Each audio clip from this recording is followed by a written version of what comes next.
We'll guide you through how to copy and paste on an Android phone. If you find this useful, then consider subscribing and liking the video. This is really convenient to do because what you can do is go and copy something and then paste it elsewhere, perhaps into an email, into a message, or even into a document. It just saves you from having to go and type it all out. So we're going to guide you through this step by step. To get started, go to where you want to go and copy the text from. This could be a website. So for example, here I could go and open up Chrome. And I just went and searched here for GuideRealm. And what I want to do here is go and copy just the description here.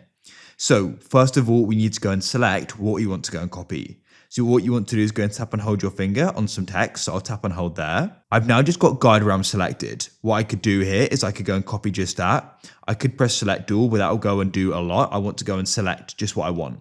So you can go and use these points at the start and end. Tap, hold and drag like so, and you can go and select what you want to go and copy. Once it's selected, we'll then get the pop-up and you can go and press copy like so. So you've now copied it to your clipboard.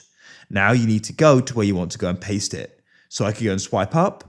Then I could go and find the Notes app, for example, or somewhere else where you want to go and paste it. Let me go and make a new one. Go and paste, tap and hold on the cursor like so, and it'll then pop up and you can go and press paste. And it'll go and paste what we just copied. That's it. Also, you can go and press just above your keyboard if you can see that there. If you found this useful, then consider subscribing and liking the video for more. Have a great day.